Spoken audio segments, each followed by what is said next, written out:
কুহু, আমরা কি নতুন করে সবকিছু আবার শুরু করতে পারি না?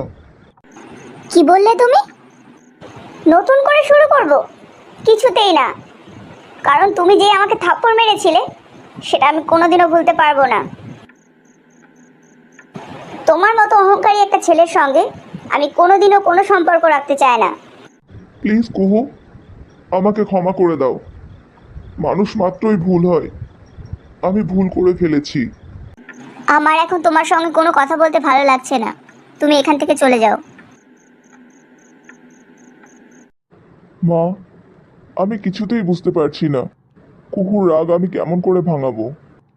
আমি জানি আমি অন্যায় করেছি, তার জন্য তো বারবার ওর কাছে আমি ক্ষমা চাইছি, কিন্তু কোনো কিছু করেই তো আমি ওর রাগ ভাঙাতে পারছি না। গৌরব, তুই যে অন্যায় করেছিস তার জন্য ওর রাগ হওয়াটা খুব স্বাভাবিক। আমি যতদূর ওকে চিনেছি ও খুব ভালো মেয়ে। একটু ভালোবাসার জন্য ও নিজের সব কিছু উজাড় করে দিতে পারে। আর এমন মেয়েকে তুই কষ্ট দিয়েছিস। তুই কি করে ওর রাগ ভাঙাবি আমি জানি না। আমি শুধু এটা জানি, কুহু যেন এই বাড়ি ছেড়ে কোথাও না যায়। এখন তো দেখছি তুমিও আমাকে কুহুর মতন ভয় দেখাচ্ছ। আমি তোকে ভয় দেখাচ্ছি না, যেটা সত্যি সেটাই বলছি। তুই কুহুকে একটু সময় দে, ওকে বোঝার চেষ্টা কর ও কেমন, কি করে ওর মন জয় করা যেতে পারে। তুমি তো খুব ভালো করেই জানো মা, মেয়েদের মন কি করে জয় করতে হয়। আমি তো কিছুই জানি না, তুমি না হয় বলে দাও। আমি কিচ্ছু বলবো না তোকে। তোকে নিজেই সব কিছু করতে হবে। যেমন অন্যায় করেছিস তার শাস্তিও তোকে পেতে হবে। তুমি আমাকে এখানে ডেকেছো? হ্যাঁ, আমিই ডেকেছি। তোমার নাম তো মধু, তাই না? আমার নাম গৌরব, গৌরব ঠাকুর। আমি তোমাকে খুব ভালো করেই চিনি, কিন্তু তুমিও যে আমাকে চেনো সেটা আমি জানতাম না। আসলে তোমার সঙ্গে আমার একটু দরকার ছিল। তোমার আমার সঙ্গে দরকার আছে? হ্যাঁ, তোমার সঙ্গেই দরকার আছে। তুমি তো কুহুর বেস্ট ফ্রেন্ড। আমি আসলে তোমার কাছে একটু হেল্প চাই। হেল্প? আমি তোমার কি হেল্প করব? তুমি তো জানো কুহুর সঙ্গে আমার বিয়ে হয়ে গেছে। জানবো না মানে? তোমার বিয়েতে তো আমি গিয়েছিলাম, তুমিই মনে হয় লক্ষ্য করনি। সরি, আমাদের বিয়ে হয়েছে ঠিকই, কিন্তু আমাদের মধ্যে ভালো কোনো সম্পর্ক নেই।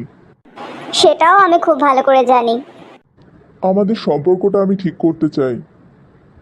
আমি কুহুকে খুব ভালোবেসে ফেলেছি। কি? তুমি সত্যি বলছো? তুমি কুহুকে ভালোবাসো? ইয়েস, আমি জানতাম এটা হবে। আমি কুহুকে বলেও ছিলাম, ভাগ্যই তোদের দুজনকে বারবার সামনে নিয়ে আসছে। কিন্তু কুহু যে আমাকে ভালোবাসে না।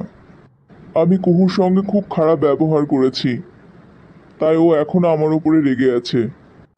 তুমি একদম চিন্তা করো না, কুহু খুব ভালো মেয়ে। ও বেশি দিন কারোর ওপরে রাগ করে থাকতে পারে না। আর ওর মন কি করে জয় করবে সেটা আমি তোমাকে বলে দেব। আমিও তো সেই জন্যই তোমার কাছে এসেছি। ঠিক আছে, তাহলে আজকে থেকে শুরু হলো মিশন কুহুর মন জয়। গুড মর্নিং কুহু। মা, তুমি আমাকে খেতে দাও। আমি এখানে কারোর সঙ্গে কথা বলতে চাই না। এই তো এক্ষুনি দিয়ে দেব। গৌরব, তুই যে বলছিলি কোন ফরেন কোম্পানি আমাদের কোম্পানির সঙ্গে বিজনেস করতে চাইছে, সেটা কি হলো? ওই বিজনেস ডিলটা সাইন হয়ে গেছে, আর তারপর থেকেই আরো অনেকগুলো কোম্পানি আমাদের সঙ্গে বিজনেস করতে চাইছে। তুই সত্যি বলছিস গৌরব? তাহলে তো সবকিছু আবার আগের মতন হয়ে যাবে। হ্যাঁ মা, খুব তাড়াতাড়ি সবকিছু ঠিক হয়ে যাবে। আমি জানতাম গৌরব, তুই পারবি সবকিছু ঠিক করতে। মা, তুমি কি ভুলে গেছো আমি এখানে আছি? তোমার যদি আমাকে এখন খেতে দিতে ইচ্ছে না করে তুমি আমাকে বলে দাও, আমি পরে আসব। আমি এখন অন্য কারোর কথা শুনতে চাই না। ঠিক আছে কুহু, আমরা কথা বলবো না, তুমি খেয়ে নাও। মা, তুমি কুহুকে খেতে দিয়ে দাও। এইভাবে রাগ করতে নেই কুহু। এই তো, আমি এক্ষুনি তোমাদের দুজনকে একসঙ্গে খেতে দিয়ে দিচ্ছি।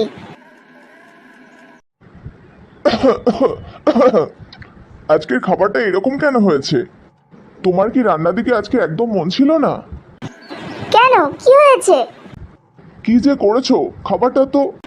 খুব সুন্দর হয়েছে তাই না? আজকে রান্নাটা তো কুহু করেছে। কুহু? কুহু এই রান্নাটা করেছে? তুমি সত্যি বলেছো মা, খুব সুন্দর হয়েছে খেতে। তুমি অন্য কিছু বলতে চাইছিলে। কি বলতে চাইছিলে? রান্নাটা খুব খারাপ হয়েছে তাই তো? না না, আমি সেটা বলতে চাইনি। রান্নাটা সত্যি খুব ভালো হয়েছে, খালি একটু অন্যরকম লাগছে। এদেশের খাবার বিদেশের মতো। আমার রান্না করা খাবার তোমার ভালো না লাগে তুমি খেও না, কিন্তু এইভাবে আমাকে অপমান করবে না। আমি তোমাকে অপমান করছি না কুহু, আমার সত্যি এই খাবারটা খুব ভালো লেগেছে। আমি জানি তুমি মিথ্যে কথা বলছো।